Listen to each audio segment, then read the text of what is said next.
오래전에 봤던 영화가 있습니다. 1962년 작이고요. 이탈리아에서 만든 그 영화인데 소돔과 고모라라는 영화가 있습니다.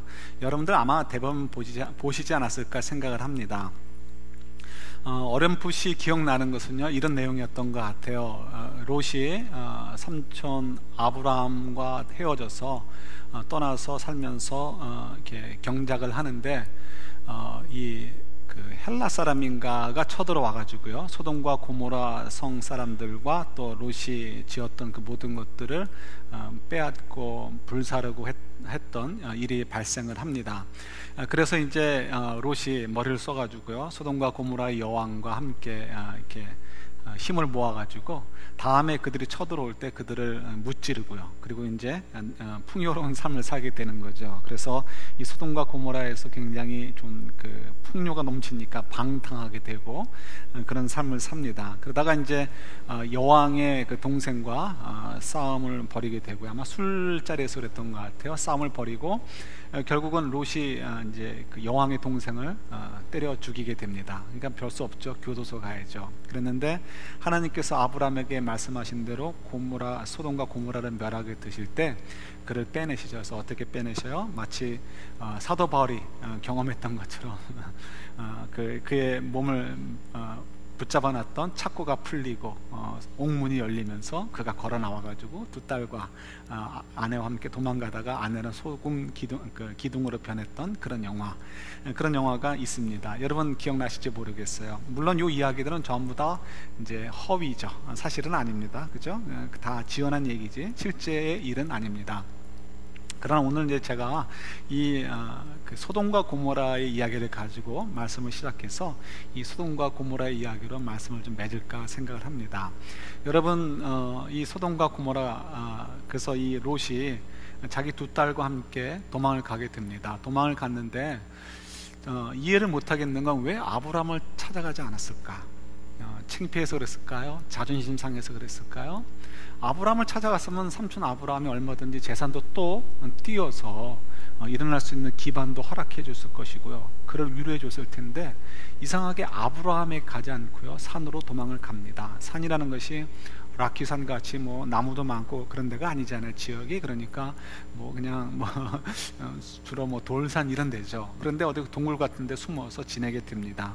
근데 이 딸들이 왜 그랬는지, 아마도 이렇게 대가 끊겨서는 안 된다 이런 생각을 해서 그랬는지 아버지에게 몹쓸 짓을 하죠. 어떻게 하죠? 아버지에게 술을 진탕 마시게 해가지고 아버지가 정신을 잃게 만들어요. 그리고 그 사이에 이제 아버지와 동침을 해가지고 아이를 낳게 됩니다. 그래서 딸들이 하나씩 아들을 낳게 되는데 그게 모압과 암몬이죠. 그래서 모압과 암몬은 나중에 큰 민족을 이루어서 이스라엘의 동쪽, 그러니까 이 사해 바다 아니면 요단강 건너편에 진을 치고서 지내게 됩니다. 그래서 그 다음부터는 이 모압과 암몬이 계속해서 이스라엘을 괴롭히는 그런 족속이 되죠. 그 암몬이, 좀 더 북쪽에 있었던 암몬이 우리 오늘 본문의 바로 앞장인 사무엘상 11장에 이스라엘을 공격해 오게 됩니다. 이스라엘을 공격해 오는데 적당히 겁을 줬으면 좋은데 이스라엘 백성들이 항복하겠다고 이렇게 얘기했어요. 그런데도 항복을 안 받아들이겠다는 거예요. 그럼 뭐라고 얘기하죠? 그냥 이 한쪽 눈으로 전부 다 뽑아버리겠다는 거예요. 그만큼 겁을 줬습니다. 그러니까 이스라엘 사람들이 그냥 간담이 다 녹아버리는 거죠. 얼마 전에 사울을 임금으로 세웠어요. 임금으로 세웠지만 사울이 뭐 임금으로서 어떤 역할을 하던 시대는 아닙니다, 아직은요. 그래서 이 11장에 보면 우리 본문의 바로 앞장을 보면요, 사울이 임금으로 임명된 다음에 일종의 대관식을 했어요. 그 다음에 뭘 하고 있는가 보시면 아셔요. 암몬이 쳐들어와서 암몬이 우리들에게 이렇게 협박을 하고 있습니다. 이스라엘 모든 족속에 일어납시다 라고 이렇게 파발마를 돌릴 때 그 소식을 들을 때 사울이 하고 있었던 일은요, 집에서 소가 끄는 쟁기질을 하면서 농사일을 하고 있었어요. 왕이, 그죠? 조각을 어떻게 내각을 캐비넷을 만들까, 아니면 어떻게 뭐 경제개발 5개년을 세울까, 어떻게 군사를 만들까, 어떻게 이렇게 세금을 걷어들일까, 이런 생각하고 있는 게 아니고요. 그냥 아주 뭐 아무 기반이 없는 거죠. 그냥 이렇게 쟁기질하고 있는 거예요. 그 상태에서 이제 어떻게 해요? 전쟁이 벌어질 수밖에 없는 상황이 있다는 것을 깨닫게 되었습니다. 그때 아마 성령께서 그를 터치해 주신 것 같아요. 그래서 그가 용기 있게 나와가지고 나를 따르라. 그래서 이 암몬 롯의 그 아주 안 좋게 돼서 낳은 그 후손들 어린 그 암몬 족속과 가서 싸우게 되는데, 하나님께서 뭐 이렇게 계획하신 일이니까 게임이 되나요? 안 되죠. 그냥 가서 암몬 사람들은 아이들 말대로 박살을 냈습니다. 그래가지고 암몬 군대가 아주 뭐 큰 소리 똥통 치면서 너희들 전부 다 눈을 다 뽑아버릴 거야, 이렇게까지 겁을 줬던 그 암몬 군대가 다 뿔뿔이 흩어졌는데, 얼만큼 흩어졌냐면 도망자들 가운데 2명도 같이 가지 않았다. 그러니까 한 명씩 흩어질 만큼 그렇게 철저하게 패망했다는 것을 성경이 기록하고 있습니다. 이제 이래서 사울이 돌아왔어요. 어떻게 됐을까요? 전쟁의 영웅이죠. 우리 왕이다, 우리 왕이다. 야, 정말 우리 왕 잘 세웠다. 이렇게 신나가지고요, 뭐 어쩔 바를 모릅니다. 그래서 11장 끝부분에 보면 백성들이 다 모여가지고 사울 우리 임금이다, 우리 임금이다 막 칭송을 하고요. 또 거기다 사무엘도 사울을 다시 한번 왕으로 세우면서 이게 하나님께서 우리 위해 세우신 왕이다 얘기하면서 그를 다시 한번 높여줍니다. 이걸로 끝나면 좋은데 이게 끝이 아니고 이제 12장으로 넘어오는 거예요. 근데 12장에서 제 생각에는 아마 같은 장소 같은 시간의 연속 속에서 이루어진 얘기가 아닐까 싶어요. 그런데 이 12장에서 뭐 어떤 이야기가 나오냐면 고별사가 나옵니다. 누구의 고별사일까요? 사무엘의 고별사죠. 왜 고별사를 하냐면 이제는 그동안 사무엘이 이렇게 어쨌든 간에 12지파의 리더였어요. 그런데 이제 이 리더십이 사울이라는 임금에게로 넘어가는 결정적인 순간이 된 거죠. 그래서 그 전까지야 뭐 사울이 임금이 됐어도 하는 일이 없었고 여전히 그 리더십은 사무엘에게 있었지만 이젠 바뀌는 거예요. 이제 사무엘은 이제 굉장히 종교적으로 제한되어 버리게 되고요. 정치적으로는 완전하게 이 대표하는 그 직분을 사울이 이제 집행하게 되는 거죠. 그래서 이 사무엘이 고별사를 통해서 이제 그런 것들을 확인해주고, 이제 간접적으로 얘기지만 그런 것들을 확인해주고요. 그러면서 이야기를 하는 것이 12장의 내용들입니다. 그래서 앞부분은 자기 개인에 대한 얘기를 하고요. 그런 이제 저희들이 생략을 할게요. 그리고 뒷부분 오늘 본문에 해당되는 것은 이제 그 이스라엘 백성 전체와 사울에게 들으라라고 하는 얘기에 해당이 됩니다. 앞부분도 물론 사울이 들어야 될 내용이지만. 그래서 무슨 내용일까요? 우리가 뭐 여러 가지가 있지만 크게 두 가지, 사실은 한 가지로 보셔도 좋아요. 그러나 두 가지로 굳이 나눈다면 이 17절과 21절에 기록되어 있는 내용들입니다. 17절 보면은 이렇게 얘기하죠. 너희들이 왕을 요구했는데 그 왕을 요구한 것은 정말 하나님 앞에 큰 죄였어, 이 얘기를 합니다. 그런데 여러분 아시는 것처럼 벌써 이 얘기를 우리 설교를 통해서도 몇 번을 얘기를 들었어요? 적어도 한 3번은 들은 것 같아요. 그죠? 2-3번 들었어요. 그러니까 그만큼 지금 그 사무엘은 백성들에게 너희들이 왕을 요구한 것은 정치 제도를 바꾸려는 것이 아니고 눈에 보이지 않는 하나님 대신 눈에 보이는 왕을 의지하며 살겠다라는 것의 표현이기 때문에 그것은 불신앙이고 하나님 앞에 큰 죄다라는 것을 얘기하고 경고했었어요. 책망을 했었어요. 한 번, 2번이 아니에요. 여러 번이에요. 그죠? 이미 그렇게 했단 말이에요. 근데 지금은 상황이 어떤 상황이죠? 사울이 국가의 큰 위기 속에서 암몬과 전쟁에서 이겼어요. 그럼 돌아와가지고 온 백성들과 함께 다시 한번 왕으로서 재위식을 하고요. 그 자리에는 사무엘도 있었고 사무엘도 그것을 진행을 해줬어요. 그래서 모든 사람들이 축제 분위기 속에 있는 상태에서 느닷없이 이런 고별사를 하는 거예요.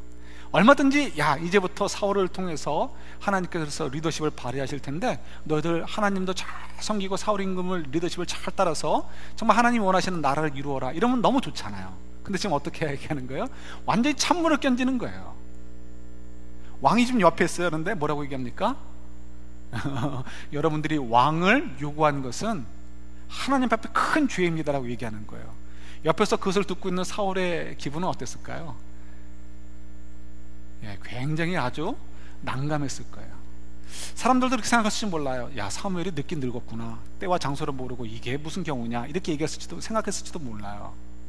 그죠? 근데 그걸로만 끝나는 게 아니에요. 심지어는 21절에는 이렇게까지 표현해요. 21절 한번 보실래요? 이거 한번 같이 읽어볼까요? 같이 읽겠습니다. 12장 21절이요. 돌아서서 유익하게도 못하며 구원하지도 못하는 헛된 것을 따르지 말라. 그들은 헛되니라. 여기서 헛된 것을 따르지 말라, 그들은 헛되니라 할 때 이것은 이제 우상을 얘기합니다. 1차적으로 우상을 얘기하는데요. 그러나 지금 여러분, 우리가 항상 이 이야기들은 문맥 속에서 이해를 해야 되는 거예요. 8장부터 12장까지 무려 5장이에요 8, 9, 10, 11, 12장. 요 12장 동안에 사무엘이 이스라엘 백성들을 향해서 질책하고 하는 것은 한 가지예요. 다른 우상 숭배가 아니고요, 뭐요? 왕을 섬기는 문제. 그러니까 왕정 정치 제도가 문제가 아니라고 말씀드렸어요. 그게 아니고 그들이 지금 정치 제도로 사사시 제도에서 왕이 정치하는, 통합으로 정치하는 왕정 정치로 옮겨주세요, 이 정치 제도를 요구하는 것이 아니고 그 속마음은 뭐라고요? 눈에 보이지 않는 하나님께서 자기 마음대로 하시는 것 같단 말이에요. 내 마음이 차지 않아요. 그러니까 눈에 보이는 왕을 세워서 우리가 좀 적당히 압력도 넣고, 정치 압력도 넣고, 또 눈에 보이는 스케줄을 따라서 나라가 운영이 되어주면 좋겠다. 적군이 쳐들어와도 왕 밑에 있는 상비군들을 통해서 얼마든지 좀 더 능동적으로 대처할 수 있지 않을까, 이런 생각 때문에 왕을 요구하는 거란 말이에요. 그러니까 하나님 대신, 나 보이지 않는 하나님, 자기 마음대로 하시는 것 같은 느낌이 드는 그 하나님 대신에 우리 마음이 좀 적용이 되고 우리 마음대로 좀 할 수 있는 그런 왕을 좀 세워주십시오 라는 의미에서 왕을 세워달라고 요구했다는 것을 우리가 잘 알아요. 그죠?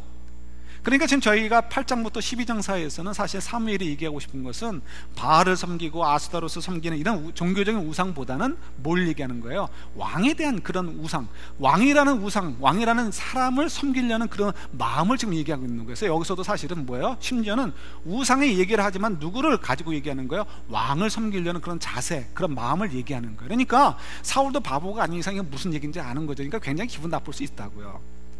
사람들은 더 그럴 수 있죠. 야, 정말 사무엘이 미쳤나, 이게 지금 왕 옆에 앉아놓고 우리가 지금 이 순간이 어떤 순간인데 그런 얘기 하나, 이런 생각이 들 수 있을지 모릅니다. 그러나 여러분, 사무엘이 연세가 드셔가지고 제정신을 놓쳐서 시도 때도 없이 경우 없이 막 얘기하는 게 아니고요, 또 혹은 이럴 수도 있어요. 우리 8장 7절 찾아보지는 않지만 거기 보면은 여러분 기억하실 거예요. 처음에 백성들이 우리에게 왕을 주십시오 할 때 하나님께서 사무엘에게 하신 얘기가 있어요. 뭐라고요? 사무엘아, 사무엘아, 속상해하지 마. 저들이 지금 왕을 요구하는 것은 너 때문이 아니고 나 때문이야. 너를 버리려는 게 아니고 나를 버리려고 하는 거야. 이렇게 하신 말씀이 기억나시죠? 그러니까 어떻게 보면 사무엘이 섭섭해서라도 이런 얘기 하는 거 아닌가, 이렇게 막 축제 분위기에 그냥 초치듯이 그렇게 하는 거 아닌가, 이런 생각이 들 수도 있어요. 그러나 그게 아니라는 거죠. 연세가 드셔서 오락가락해서도 아니고 기분이 빈정이 상해서 초치려고 하는 것도 아니고 뭐예요? 하나님께서 그 일을, 그 메시지를 사무엘에게 주시고 그 메시지를 백성들에게 선포하라, 바로 이 순간에 선포하라고 주셨기 때문에 지금 이 이야기를 하고 있는 거예요. 그래서 17절 18절 한번 보실래요? 거기 보면, 찾아 읽진 않을게요. 거기 보면 지금은 밀 베는 때가 아니냐, 이런 말이 있죠. 그래서 이제 오늘은 밀 베는 때가 아니냐 이렇게 묻는데요, 이때 내가 하는 이야기가 정신 나가서 하는 얘기나 아니면 내가 빈정상에서 하는 얘기가 아니고 하나님께서 주신 메시지, 여러분들에게 주시는 메시지인 것을 확증해 보여주겠습니다 해서 하는 얘기가 뭐예요? 이 메시지는 하나님께로부터 왔습니다. 그걸 확증해 주기 위해서 밀 베는 때에 천둥이 치고 큰 비가 내리게 할 것입니다. 하나님께서 그렇게 할 것입니다 라고 얘기를 합니다. 밀 베는 때란 뭐냐면요, 여기로 얘기하면 캘리포니아랑 참 비슷한 것 같아요. 이 캘리포니아만 해도 늦은 비가 한 3월 4월에 오면 그 다음부터는 10월 11월 비 우기가 다시 시작할 때까지는 비가 오나 안 오나요? 안 오죠. 그래서 저희들이 양산의 일 가지고 계신 분이 있을지 모르지만 4월 이후에는 우산을 갖고 다니는 분이 없습니다. 심지어는 차 속에도, 트렁크에도 넣고 다니지 않죠. 이것이 캘리포니아 사는 사람들의 특별한 문화입니다. 여름에는 비가 오지 않아요. 물론 이제 요즘은 이 자연이 깨지는 바람에 질서가 깨져서 이렇게, 그래서 이제 어쩌다가 비가 올지도 모르겠어요. 아직은 오진 않지만 올 수도 있어요. 그러나 그때는 어떻게 받을까? 우리가 야, 정말 자연 보호를 좀 해야 되겠다, 이런 생각을 하죠. 그만큼 우리는 이 건기, 드라이 시즌에는 비가 안 온다는 것에 굉장히 익숙해 있습니다. 이거보다 더 익숙한 것이 뭐예요? 이스라엘 사람들도 이 이제 한 4월 5월 지난 다음부터는요 10월 정도까지는 비가 오지 않습니다. 그래서 그때는 건기라 해가지고요 절대 비가 오지 않는 거예요. 지금처럼 자연의 그 보호가 필요했던 때도 아니고, 얼마나 자연 자연 질서가 잘 지켜지던 때, 그러니까 비가 올 일이 없는 거죠. 그런 지식도 없고. 그러니까 이들에게 지금 건기에 비가 온다는 것은 까무러칠 만큼 놀랄 일이고 무서운 일입니다. 정말 시인이 노했구나 이렇게 생각하는 시대인 거죠. 근데 어떻게 해요? 정말 실제로 바로 이 건기에 정말 비가 올 수 없는 그때 하나님께서 그냥 지나가는 비도 아니고 천둥을 치시게 하시고 큰 비를 내려가지고 이스라엘 백성들에게 이 이야기는, 이 메시지는 사무엘이 괜히 하는 이야기가 아니고 바로 내가 너희들에게 주는 강력한 메시지다라는 것을 분명하게 보여주시는 이야기가 오늘 내용이죠. 자, 그런데 왜 그럼 하나님께서 이런 이야기들을 자꾸 반복하시냐는 거예요. 이런 이야기 우리가 한 번 들은 게 아니에요, 두 번 들은 게 아니에요, 그죠? 여러 번 얘기하고 있단 말이에요. 8장부터 12장까지. 왜 그러셨을까? 우리 아이들을 이제 다 기르신 분도 계시고 지금 또 키우는 분들도 있죠. 저도 이제 애 때문에 신경이 좀 쓰이는데요. 아이가 이제 뭐 요즘 뭐 남자애들, 여자애들도 마찬가지겠지만 컴퓨터, 핸드폰 뭐 이런 걸로 뭐 계속해서 친구들하고도 주고받고, 뭐 물론 뭐 공부도 하고 숙제도 하지만 뭐 쓸데없는 거 리서치도 하고, 뭐 그냥 NBA에 무슨 공을 들이려고 하는지, 누가 뭐 키가 몇 센치인데 걔가 뭐 어땠고 이런 얘기를 알아갖고 가지고 또 아빠한테 열심히 또 얘기해주고 예. 그래서 컴퓨터랑 이런 그 스마트폰 이런 거 쓰는 거를 좀 자제하고 싶어요. 그래서 좀 어떤 때는 야 그만 좀 해 이렇게 얘기를 합니다. 그런데 아이들이 그런 부모님들이 하는 이야기, 이걸 잔소리라고 하죠. 잔소리를 들으면서 맞아, 내가 좀 심했지 이렇게 생각을 할까요? 안 한다는 거예요. 예. 어떻게 기억을 하십니까? 저는 벌써 다 잊어먹었어요. 옛날에 어머니가 그랬을 때 어떤 생각을 가지고 있었나.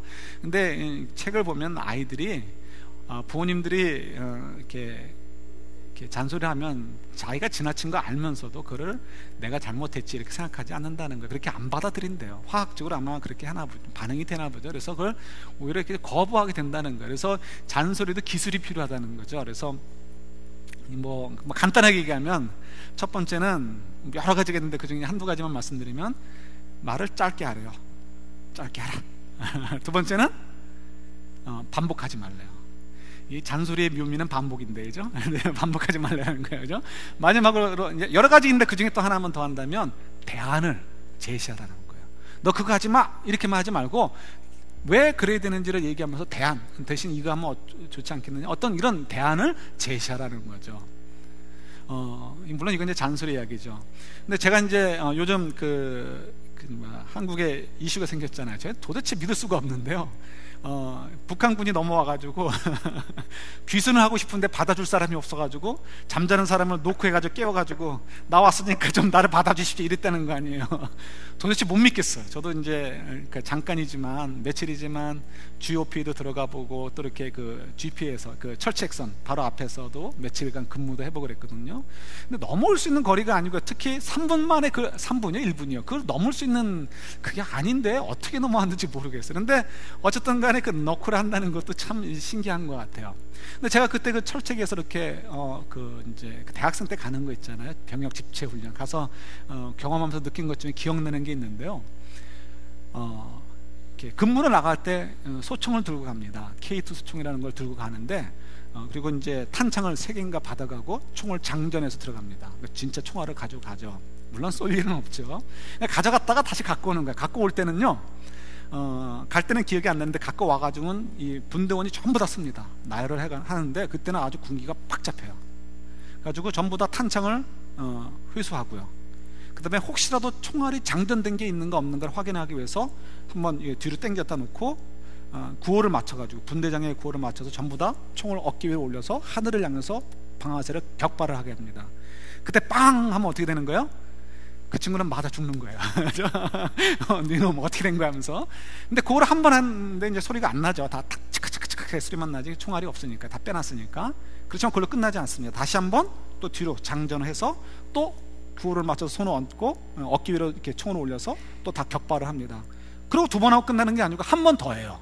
한 번 더 해서 또 똑같이 합니다. 이것을 만약에 한 2년 6개월 내지 3년 동안 근무하는 사람들은 몇 번을 할까요? 하루에 2번 3번 근무 나가면 2번 3번 근무 나갈 때마다 수도 없이 해요. 그러나 그때마다 꼭 뭐 합니까? 반드시 잔소리를 들어요. 어떻게 해야 된다? 총알에 대해서 어떻게 된다. 돌아와서도 반드시 그 일을 반복을 합니다. 눈 감고도 할 만한 일이지만 자칫 잘못하면 한 번의 실수가 한 생명을 뺏어갈 수 있기 때문에 굉장히 조심할 수밖에 없는 거죠. 부모님들이 하는 잔소리가 우리가 좀 지혜가 필요해요. 물론 그렇지만 하나님께서 우리에게 주시는 잔소리는 어떻게 보면 후반부에 포함되는 잔소리일 수 있어요. 한 번 잘못하면 큰일 날 수 있기 때문에 그런 거죠. 그런데 하나님께서 이렇게 잔소리를 계속해 주실까? 왜 이렇게 자꾸 우리에게 반복해서 교훈해 주실까? 우리 같은 경우는 쉽게 이렇게 생각할 수 있잖아요. 나 이미 구원 얻어서 하늘나라 갔는데 이제 천국 갈 건데 난 믿음이 있다. 그래서 난 천국 갈 줄 믿어. 아멘. 믿는단 말이에요. 그 다음에 이제 뭐 듣고 싶지 않아요. 뭐 하나님 말씀이 이렇든 저렇든 난 뭐 관심 없어요. 내가 하고 싶은 것만 하면 돼요. 그럼 자꾸 하나님은 자꾸 우리에게 이래라 저래라 자꾸 얘기해 주셔요. 왜 그럴까요? 왜? 이유가 딴 데 있지 않고 이스라엘 백성들만 생각해 보세요. 지금 이 5장이라는 분량 굉장히 많습니다. 신약 성경에서 웬만한 책이 5장이면 한 책이 이루어질 정도예요. 서신서 같은 경우. 근데 5장이나 하라를 해가지고 사울이 임금이 되는 과정을 기록해 놨어요. 사울이 임금이 되는 과정 중요하지 않습니다. 사울이 임금이 돼가지고 뭐 했다고요? 속 끌면서 경작했단 말이에요. 그만큼 별 볼 일 없는 나라예요. 이스라엘이라는 나라가 자체가 별 볼 일 없는 나라고요. 국력이라는 것도 없고요. 그냥 그야말로 오합 지졸들이 모여 있는 거예요. 그런 사람 가운데서 한 사람이 왕 되는 거 그게 뭐가 중요합니까? 다윗의 경우라면 좀 얘기가 달라질 수 있어요. 사울은 정말 아무것도 아니에요. 그런데 이 사울 별 볼 일 없는 사람이 왕이 되는 과정을 5장이나 할애를 했어요. 이유가 있겠죠. 그 중에서 계속해서 반복하는 얘기 뭐예요? 너희들 왕을 의지하지 말라는 거야. 너희들 왕이 요구하니까 시대가 그러니까 왕 주겠다 이거야. 그러나 왕을 의지할 게 아니고 누구를 의지해야 된다?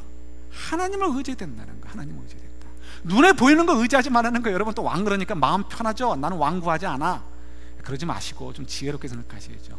눈에 보이는 걸 구하는 걸 얘기하는 거예요. 눈에 보이는 거, 눈에 보이는 걸 의지하려는 거.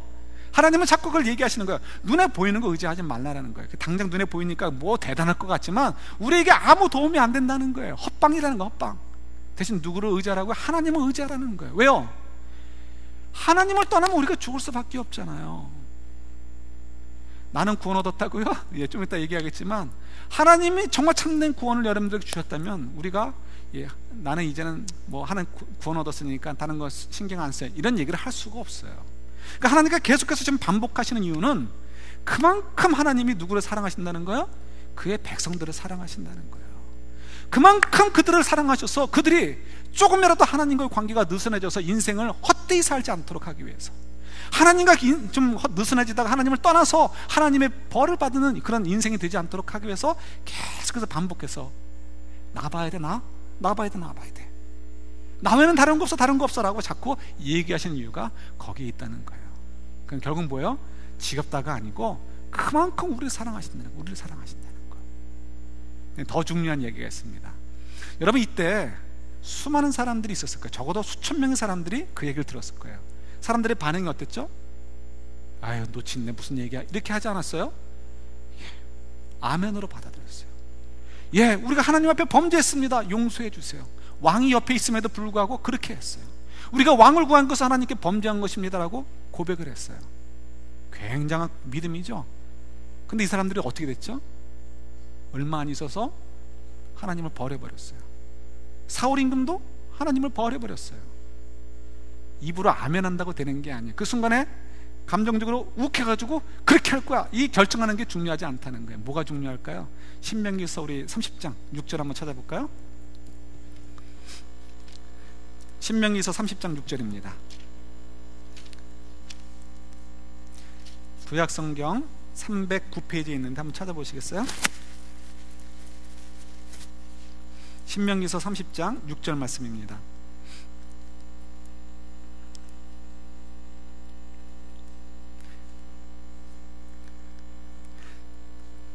같이 한번 받아볼까요?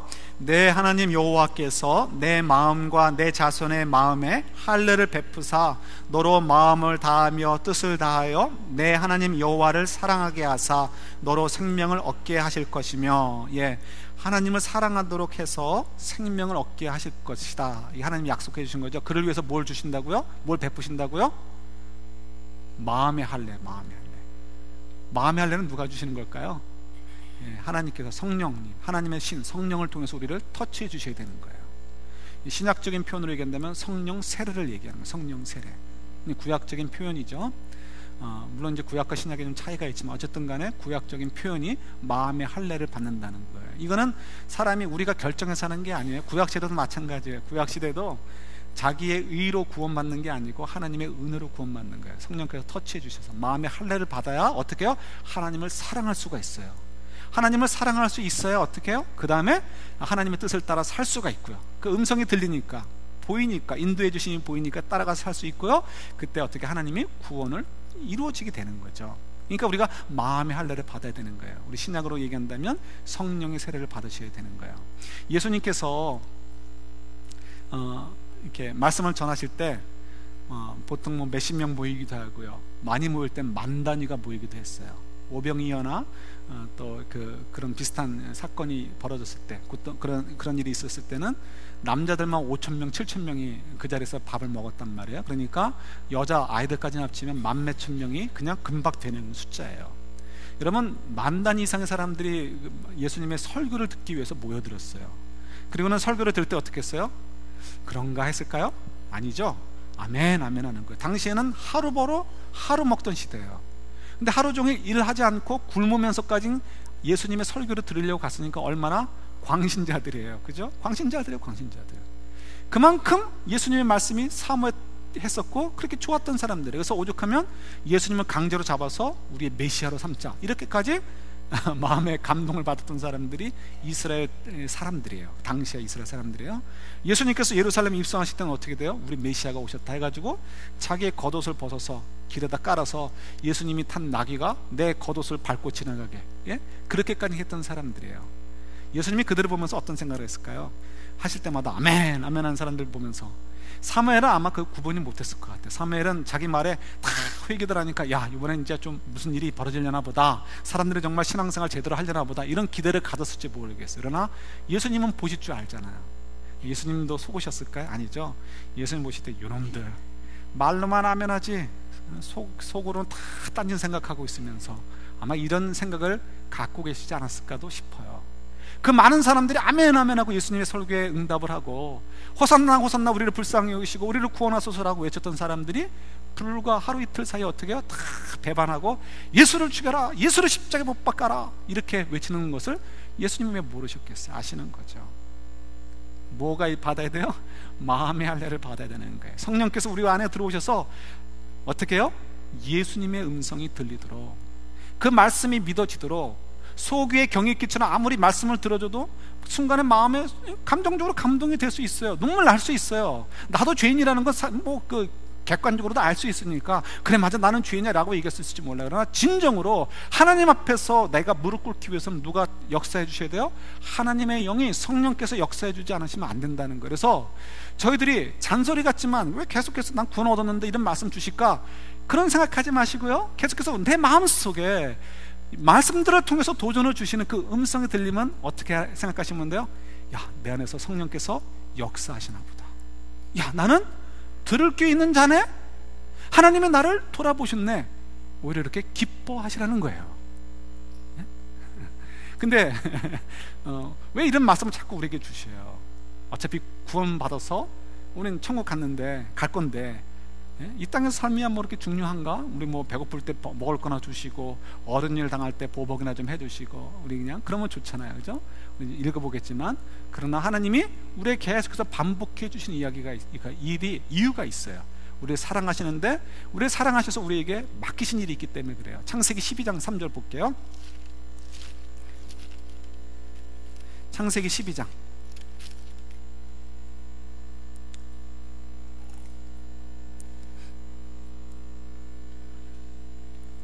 저희 교회 두 번째 비전 스테이트먼이죠, 그죠? 그 나오는 내용이죠. 제가 초반부로 읽고요, 같이 읽겠습니다 하면 그때부터 같이 읽어주세요.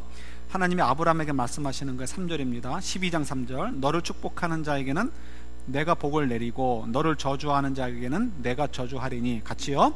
땅의 모든 족속이 너로 말미암아 복을 얻을 것이라 하신지라. 아멘. 이건 누구에게 주시는 말씀이에요? 아브라함에게 주시는 거예요. 아브라함에게 약속을 주신 언약, 아브라함의 언약이라 그래서 이 언약이 뭐냐면 내가 너를 통해서, 결국 너와 너의 씨를 통해서, 너의 후손들을 통해서 이 온 세상에 복이 되게 하시겠다. 그래서 복의 근원이란 말을 제가 사용하는 이유가 여기에 있습니다. 그래서 우리도 마찬가지인 거죠. 그러니까 하나님께서 아브라함에게 하신 약속이 예수님을 통해서 성취되어지고요, 예수님을 통해서 성취된 약속이 저희들을 통해서 온 세상에 더 퍼지게 되는 거예요. 그래서 복음을 전하고, 또 우리가 예수 그리스도의 말씀대로 하나님 백성답게, 하나님 나라 백성답게 의와 사랑과 진리와 공평으로 우리 삶을 이 사회 속에서 살아가는 거예요. 그게 영적 싸움이에요. 그래서 이 사회 속에 살아감을 통해서 사단이 주어지는 악한 것, 욕심과 질투와 미움과 다툼, 이런 것들로 이 삶의 방식을 삼는 사람들과 하나님 나라의 사랑과 의의 방식으로 삶을 사는 저희들과 싸우는 거예요. 싸우는 거예요. 그래서 어떻게 해요? 우리가 그들을 감동시키고 감화시켜서 변화시키는 역할들을 저희들이 해야 되는 거예요. 그래서 이것이 우리에게도 주어지는 복, 이 복이, 저희들을 통해서 이 복이, 하나님 복이 세상에 끝까지 퍼지도록 하시겠다는 것이 우리에게도 여전히 주어진 사명인 거예요. 다시 이때로 돌아간다면, 아직 예수님 태어나기 전에 하나님께서 지금 아브라함과 하신 약속을 어떻게 해요? 꾸준하게 이끌어가고 계셔요. 그런데 이 일은 다수에 의해서 이루어지는 게 아니고 결국 소수인 것 같아요. 성경을 어디에 봐도 하나님의 백성들이 하나님의 진정한 그 마음과 뜻을 이해하고 신앙을 가졌던 사람들은 다수인 경우는 없었던 것 같아요. 혹시 발견하시면 저 좀 알려 주시면 좋을 것 같아요. 순간적으로 이때에도 오늘 본문 가운데도 보면 그들이 굉장히 막 감동을 받아가지고 우리 죄를 용서해 주세요 했지만, 실제로는 그들 가운데 몇 사람이라는 게 한두 사람 이유는 아니지만 전체에 비하면 소수밖에는 마음의 할례를 받았던 사람들이 없었던 것 같아요. 그러니까 그들이 곧 하나님을 떠나고요, 하나님을 정말 사랑하고 하나님을 섬기려는 자세는 없었고, 겉으로야 예배 드리고 겉으로야 뭐 제사 드리지만, 겉으로는 섬기지만 실제로 하나님을 사랑하고 하나님을 섬기는 자들은 별로 없었던 것을 우리가 성경을 통해서 보죠. 그래서 하나님이 결국 이들은 이제 심판하시게 되잖아요. 그러나 어쨌든 간에 이 소수의 사람들에게 이 이야기를 자꾸 확인해 주는 것이 필요해요. 왜냐하면 저희들이 구원 얻었다고, 우리 속에 성령님이 거하신다고 해서 우리가 그냥 이제는 됐어, 우리는 슈퍼맨이 됐어, 이게 아니에요. 우리는 여전히 감정이 있고요, 육체가 지칠 수 있고 감성이 지칠 수가 있습니다. 신앙도 디프레션에 빠질 수 있어요. 그때 우리가 일어날 수 있는 방법은 뭐예요? 성령께서 도와주시는데 그냥 도와주시는 것이 아니고, 예를 들어서 말씀, 기도, 환경, 교회, 이런 것들을 통해서 우리에게 도전을 주시고 일으켜 주시죠. 그 중에 하나가 뭐냐면 하나님의 약속을 확인해 주시는 거예요. 그래서 네가 가는 길이 지금 오라, 네가 가는 길이 맞아 하는 것을 계속해서 반복해 주시고 보여주시는 거예요. 왜냐하면 아무리 믿음이 좋은 사람도 주변에서 믿지 않는 사람들이 더 잘 산단 말이에요. 더 부유하고 더 건강하고 더 똑똑한 것 같아요. 그냥 믿는 사람들이 헷갈려요. 그래서 믿는 사람들이 어떻게 해요? 안 믿는 사람들을 흉내내려고 하는 거예요. 이스라엘 백성들이 가나안 땅에 들어가서 가나안 사람들을 흉내내려고 하는 것과 동일한 거예요. 근데 저 하나님께서는 그래서 어떻게 해요? 정말 그 들을 기 있는 자들에게, 그들에게 주시는 말씀인 거예요. 아니야, 너희들이 가는 길이 지금 좀 좁은 길이고 십자가를 지는 길이지만 그 길이 옳은 길이야라는 것을 이렇게 놓치지 않도록, 흔들리지 않도록, 그래서 계속해서 반복해서 말씀을 주시는 이유가 거기 있는 거예요. 반복해서 듣는다는 거 얼마나 귀한 복이에요. 소돔과 고모라 얘기로 끝내기로 했죠. 소돔과 고모라가 멸망할 때 한번 생각해 보세요. 아브라함이 99세에 다시 한번 하나님 찾아오셔서 말씀하십니다. 너와 내 후손들을 내가 축복해서 내가 너와 맺은 언약을 이룰 거야 얘기하시죠. 그러면서 그 증표로서 뭘 하라고 하시죠? 할례를 행하라 라고 얘기합니다. 그래서 그날 모든 사람들이 할례를 행했어요. 그 다음에 이제 하나님께서 너 친자, 네가 이제 아들을 낳을 거야 그 얘기를 합니다. 그때 그 얘기를 듣고서 사라가 웃어요. 내가 지금 나이가 몇 살인데 하면서 웃습니다. 그러나 하나님께서 정말 그에게 이제 아들을 주시게 되는 거죠. 그때 천사가 와서 또 얘기를 이제 확인을 해주면서, 그때 천사가 어디로 갑니까? 아브라함을 떠나서 소돔과 고모라 땅으로 가는 거예요. 그들을 멸망시키기 위해서, 심판하시기 위해서. 왜 소돔과 고모라가 심판받았다고요? 제가 이미 얘기 드렸어요. 소돔과 고모라가 죄가 많았죠. 무슨 죄가 그 중에 눈에 띄어요? 샌프란시스코가 비슷한 게 있었죠. 동성연애가 심각했어요. 천사들이 찾아갔는데 천사들하고 동성연애 하겠다고 뭐 시비 걸었던 사람들이 소돔과 고모라 사람들이니까요. 근데 여러분 여기서 착각하시면 안 되는 거예요. 소돔과 고모라가 심판받을 만한 건 사실이에요. 근데 왜 소돔과 고모라만 심판하셨을까요? 하나님이. 동성연애만 악하고 다른 악은 악하지 않아요? 우리가 흔히 하는 질투하고 미워하고 시기하고 거짓말하고 속이는 거, 이런 것들은 하나님이 용서해 주시는 죄고, 동성연애는 용서해 주지 않으시는 죄예요. 우리가 흔히 이렇게 생각해요. 천만의 말씀이에요. 이 죄나 이 죄나 똑같아요. 소돔과 고모라만 악했던 것이 아니고요, 동성연애로 쳐도 중국 동성연애했고, 페르시아도, 그때 페르시아가 없었겠지만 어쨌든 동성연애가 만방에 있었어요. 만방에. 뭐 한국이라고, 조선이라고 없었겠어요? 삼국시대라고 없었겠어요? 어느 땅이나 다 있는 거예요. 동성연애 있죠. 시기, 질투, 미움, 다툼 다 하나님이 미워하는 것이고 결국 다 죽을 죄인들이에요. 근데 왜 굳이 소돔과 고모라만 심판하셨을까요? 그런 거 좀 생각하고 보셔야죠. 여러분들은 아셔야죠. 벌써 얘기했으니까. 그건 아브라함 눈앞에 있었기 때문에 잘못 걸린 거예요. 뭐 그때 죽으나 한 10년 더 살다 죽으나 어차피 영원한 형벌이 있는 거니까 그게 그거예요. 그건 중요하지 않습니다. 여러분, 영원한 나라와 이 땅의 나라를 너무 비교하지 마시고, 이 땅의 나라는 100년이래 봐야 우리가 굉장히 길게 느껴지지만 영원한 나라 속에서는 이건 아무것도 아닌 거야. 아무것도 아닌 거야. 근데 우리가 자꾸 이 땅만 보니까 이게 100년이 굉장히 길어 보이죠. 그러니까 이 땅에서 뭔가를 다 성취하려고 하고 뭔가 누리려고 하니까 우리가 복잡해지는 거예요. 영원한 나라를 봐야 되죠. 아브라함이 지금 하나님의 약속을 따라 나와서 지금 살고 있는데, 그가 지금 99살이에요. 지쳤어요. 그래서 그가 하는 일은 뭐예요? 이제 텐트지게, 텐트지게 가서 양치는 것도 아니고요, 텐트지게, 텐트지게. 아직 자기 뭐 후사도 없어요. 딴에는 무슨 생각할까요? 조카 롯이 요 앞동네로, 저 눈에 보이는 소돔과 고모라 성으로 들어갔는데, 오늘날로 얘기하면 좋은 맨션 사가지고요, 그 많은 재산차 정리했으니까 맨션 하나 사고, 목 좋은 데다가 유니언 스퀘어에다가 뭐예요? 가게 하나 내고 좀 잘 이렇게 막 좀 풍요로운 삶을 사는 것 같아요. 새 차 뽑아가지고 타고 다니고, 예? 우리는 찝차 빚기 못하는데 여기 뭐 새 차 타고 다니고, 예? 에어컨 켜고 살고 있고, 냄새도 안 나는 좋은 아파트에서 살아요. 그럼 마음이 흔들 수 있잖아요. 야, 나도 이 짐 정리해가지고 저를 들어가 살까? 어차피 이 땅이 그 땅인데 뭐 여기 꼭 텐트 생활 해야 되나? 이런 생각 들지 않을까요? 내가 이렇게 하나님 뜻을 따라 이렇게 유리하는 생활을 계속 할 필요가 있을까 없을까? 이런 의심이 들 수 있잖아요. 그때 하나님이 어떻게 해요? 아니야, 네가 가는 길이 맞아. 롯이 너랑 헤어져서 나의 길이 아닌 다른 길을 가는 것, 당장 눈에 보일 때는 그가 더 좋아 보이지만 그게 아니야 라는 것을 보여주고 싶으신 거예요. 그래서 이때는 어떻게 해요?